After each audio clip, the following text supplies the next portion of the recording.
રાજકોટમાં ખાદ્ય સુરક્ષા વિભાગની ત્રાટકતી કાર્યવાહી। જૈન સ્વીટ નમકીન એન્ડ સ્નેકમાંથી 31 કિલો અને રાધે ડેરી એન્ડ સ્વીટમાંથી 32 કિલો અખાદ્ય ખાદ્ય જથ્થો ઝડપાયો। તપાસ દરમિયાન ખાદ્ય સામગ્રી માનવ આરોગ્ય માટે અયોગ્ય હોવાનું સામે આવતા તંત્ર દ્વારા સ્થળ જ પર તેનો નાશ કરવામાં આવ્યો।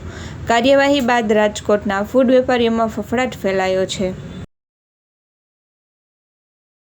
રાજકોટમાં પૌત્રએ કરી દાદાની હત્યા, આરોપી પૌત્ર મોહિત મિયાત્રાની કરી ધરપકડ। શહેરમાં પૌત્રએ કરી દાદાની હત્યા। એક સપ્તાહ પહેલા રામાપીર ચોકડી પાસે રહેતા અર્જુનભાઈ મિયાત્રાનું શંકાસ્પદ મોત થયું હતું। મૃતકના શરીર પર ઈજાના નિશાન મળતા પોલીસે પૌત્ર મોહિતની સઘન પૂછપરછ કરતા ગુનો કબૂલ્યો। યુનિવર્સિટી પોલીસે આરોપી પૌત્ર મોહિત મિયાત્રાની કરી ધરપકડ। મિલકત વિવાદમાં પૌત્રએ દાદાની હત્યા કરી નાખી હોવાનું પોલીસનું પ્રાથમિક તારણ। તારીખ 25/5/2026ના રોજ સરકારી હોસ્પિટલથી એક એમએલસી આવેલી, જેમાં અર્જણભાઈ દેવદાનભાઈ મિયાત્રા ઉંમર વર્ષ 73 મરણ જાહેર કરેલો। જે બાબતે પોલીસે આ મૃત્યુમાં કંઈ શંકા હોય એની શંકા ઉપજાવી પરિવારજનોને પૂછપરછ કરતા અંતે ઘણી પૂછપરછ બાદ તેમના જ પૌત્ર મોહિત રમેશભાઈ મિયાત્રાનાઓએ હત્યા કરેલાની કબૂલાત કરેલી।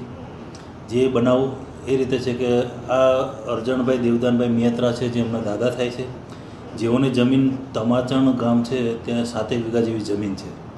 એ જમીનમાં એમનો આ પૌત્ર જે છે મોહિત, એને એવું કીધું કે દાદા મને થોડી વાવવા આપો, ને વાવવા માટે આપેલી તે દરમિયાન કીધેલું કે મને પૈસાની જરૂર છે, થોડા પૈસા આપો। એથી દાદાએ કીધેલું કે એક કામ કર, તું આ જમીન ઉપર ધિરાણ લઈ લે, અને ધિરાણ લઈને પછી તું તારે જમીન વાવ। તો આ એમના જે પૌત્ર મોહિત છે એને 2.5 લાખ રૂપિયાના ધિરાણ લીધેલું। ધિરાણ લીધા બાદ એ પોતે 1,54,000 જ ચૂકવી શકેલો, એના બાદ એ પૈસા ધિરાણના ચૂકવી શકેલો નહીં। જે ચૂકવણું બાદ એના દાદા છે અર્જણભાઈ એ ધિરાણ ચૂકવણી કરેલી, ત્યાર બાબતના આ બાબતની એમને ખટરાક ચાલતો હતો। એ બાબતનું મન દુઃખ રાખી અને 25 તારીખના રોજ આ બે વચ્ચે ઝઘડો થતા આ મોહિતભાઈ છે એ એમના ઘરે જઈ અને ઝઘડો કરી અને બોથર પદાર્થમાં એમને પાવર બ્લોક આવે પથ્થરનો, એ પથ્થરનો બ્લોક તથા લોખંડનું ટેબલ છે જે માથાના ભાગે મારી અને જેઓનું મૃત્યુ નિપજાવેલું છે, અને જેઓની હાલ ધરપકડ કરવામાં આવેલી છે અને હાલ તપાસ ચાલુ છે અને રિમાન્ડ લેવાની કાર્યવાહી ચાલુમાં છે। સર, પ્રથમ છે તે હોસ્પિટલ લાવ્યો હતો ત્યારે કંઈક એને બેભાન થઈ ગયા છે અને પીએમ નથી કરાવવા બધી વાતચીત કરી પોલીસની એ બાબતે જે પોતાનો પૌત્ર છે કે મારે પીએમ નથી કરાવવું, બેભાન થઈ ગયેલા છે, એ બાબતે તે જણાવેલું, પણ તેમ છતાં માથામાં ભાગે બોથડ પદાર્થની ઈજાઓ દેખાઈ આવતી હોય, જેથી પોલીસે આ બાબતે તેમના જમાઈ છે, જમાઈ હરિભાઈ મીરાવણભાઈ મકવાણા, જેઓને ફરિયાદ લઈ અને ખૂનની ગુનાની કલમ ઉમેરી અને પછી આગળ તપાસ હાથ ધરેલી છે।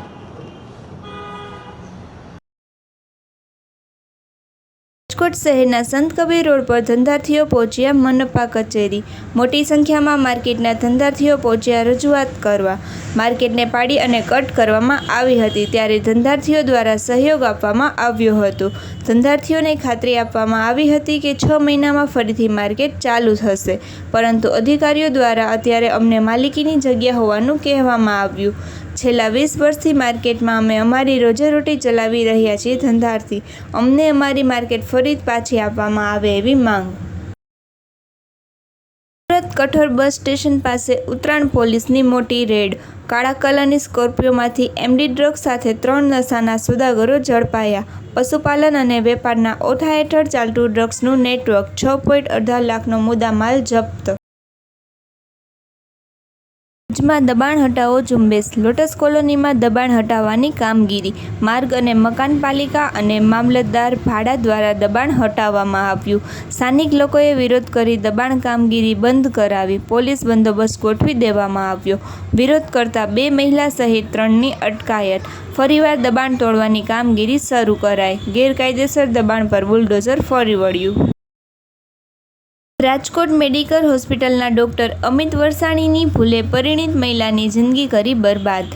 મેડિકલ હોસ્પિટલની ઘોર બેદરકારી આવી સામે. પરિવારનો આક્ષેપ, તાવની સારવાર માટે દાખલ થયેલા મહિલાને સારવાર દરમિયાન ઇન્જેક્શન અને દવાના હેવી ડોઝ આપતા મહિલાના વાળ ગયા અને શરીરની ચામડી ઉખડી ગઈ. મહિલાને ડાયાબિટીસની બીમારી પણ આવી. અન્ય ડૉક્ટરને કન્સલ્ટ કરતા ડૉક્ટર અમિત વરસાણીની તમામ દવાઓ તાત્કાલિક બંધ કરવી. મેડિકલ હોસ્પિટલમાં 25 લાખથી વધુનું બિલ વસૂલ્યું અને સામે મળ્યું જીવનભરનું દુઃખ. 2024માં જિલ્લા કલેક્ટર, એસપી, આરોગ્ય મંત્રીને રજૂઆત છતાં ડૉક્ટર સામે કોઈ કાર્યવાહી નહીં. આરોગ્ય મંત્રીને રજૂઆત બાદ ગુજરાત મેડિકલ કાઉન્સિલે પીડિત અને ડૉક્ટર બંનેને સાંભળ્યા. ગુજરાત મેડિકલ કાઉન્સિલે પીડિત પરિવારને હાસ્યાસ્પદ જવાબ આપ્યો. ડૉક્ટરને ઠપકો આપ્યાનો ગુજરાત મેડિકલ કાઉન્સિલે પીડિત પરિવારને આપ્યો જવાબ. ડૉક્ટર અમિત વરસાણી સામે પોલીસ ફરિયાદ કરી ન્યાય માટે મહિલાના પરિવારની માંગ. જામનગર હાપા વિસ્તારમાં ગેરકાયદેસર દબાણો પર બુલડોઝર ફર્યું.